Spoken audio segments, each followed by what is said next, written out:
एक ऐसे संगीतकार जिनकी धुनें सीधा आत्मा में उतर गई और जिनका जयकारा पूरी दुनिया में गूंज उठा, जिसने अपनी रूहानी आवाज और जादुई संगीत से 7 समंदर पार बैठे लोगों को भी भारतीयता का मुरीद बना दिया।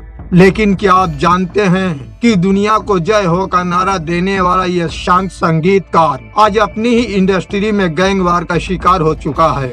क्या आप यकीन करेंगे कि बॉलीवुड के सबसे बड़े शोमैन सुभाष घई को इस संगीतकार ने मुंह पर कह दिया कि तुम्हारी फिल्म का म्यूजिक मैंने नहीं, मेरे ड्राइवर ने बनाया है। क्या आपको पता है कि जिस ऑस्कार को पाने के लिए लोग मरते हैं, उसे जीतने के बाद बॉलीवुड ने इन्हें ऐसा झटका दिया कि इनका कैरियर ही खत्म हो गया। पर क्या वजह रही कि शादी के 29 साल बाद इनकी पत्नी को इनसे तलाक लेना पड़ा? आखिर कैसे एक हिंदू बच्चा दिलीप दुनिया का सबसे बड़ा मुस्लिम संगीतकार बन गया? क्यों अलका याग्निक ने इनका खून ये कहकर काट दिया कि कौन हो तुम, मैं तुम्हें नहीं जानती?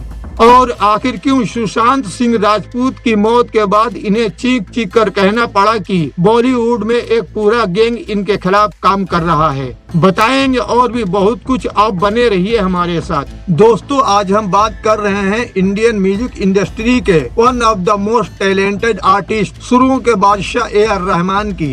तो इससे पहले कि हम इनकी जिंदगी के अनसुने दास्तान, जहां सिर्फ सुरीली धुनें नहीं बल्कि अपमान, बहिष्कार, धर्म परिवर्तन और एक टूटे हुए रिश्ते का दर्द और इसकी गहराइयों को समझे, सबसे पहले जानते हैं कि इस कहानी की शुरुआत कहां से हुई।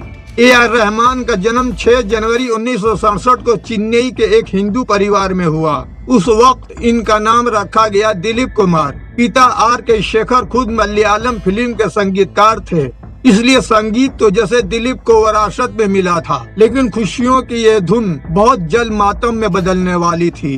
जब रहमान सिर्फ 6 साल के थे तो इनके पिता गंभीर रूप से बीमार पड़ गए। अस्पतालों के चक्कर लगते रहे, शरीर कंकाल बनता गया और फिर एक दिन वह चल बसे।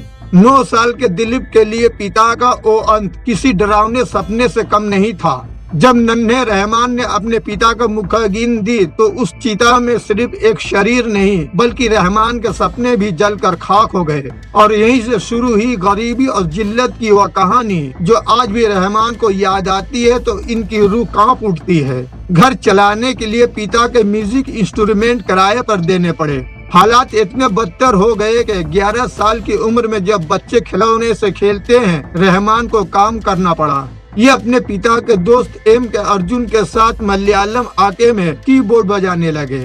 लेकिन संघर्ष सिर्फ पैसों का नहीं था, सम्मान का भी था। काम के बोझ के चलते रहमान का ध्यान पढ़ाई से हटता गया और नंबर कम आने लगे। तब स्कूल की प्रिंसिपल ने इनकी मां कस्तूरी को बुलाकर वह शब्द कहे जो किसी भी स्वाभिमानी इंसान के दिल में खंजर की तरह चुभ जाए। प्रिंसिपल ने कहा, मुझे तुम्हारे हालात पता है, लेकिन बच्चे की पढ़ाई खराब हो रही है, इसे स्कूल से निकाल लो और सड़कों पर जाकर भीख मांगो। ये बात इस बच्चे के दिल में ऐसी चुभी कि उसने किताबों को हमेशा के लिए बंद कर दिया और संगीत को अपना मुकद्दर बना लिया। लेकिन उस दौर में उन पर डिप्रेशन इस कदर हावी थी कि रहमान के मन में अक्सर अपने जीवन का अंत करने और गलत रास्ते पर चलने के बुरे ख्याल आते रहे। गनीमत रही कि इन्होंने संगीत का दामन थामे रखा।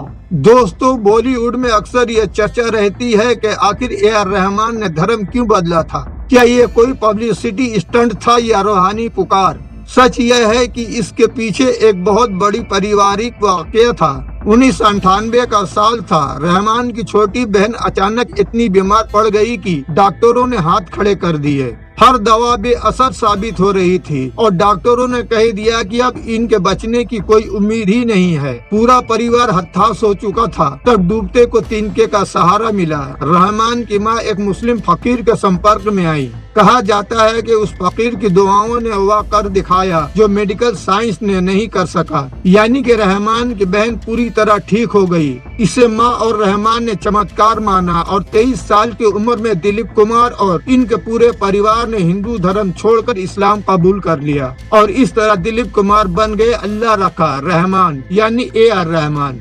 दोस्तों, ए आर रहमान की biography the spirit of music में एक और दिलचस्प वाकया सामने आता है जो हम इस वीडियो के सेकंड पार्ट में सुनाएंगे और इस वीडियो के डिस्क्रिप्शन में सेकंड पार्ट का लिंक दे दूंगा, आप वहां जाकर देख लेना। अगर मेरा काम आपको पसंद आ रहा है तो चैनल को सब्सक्राइब करें, वीडियो को लाइक करें और शेयर करें। मिलते हैं अगली वीडियो में सेकंड पार्ट के साथ।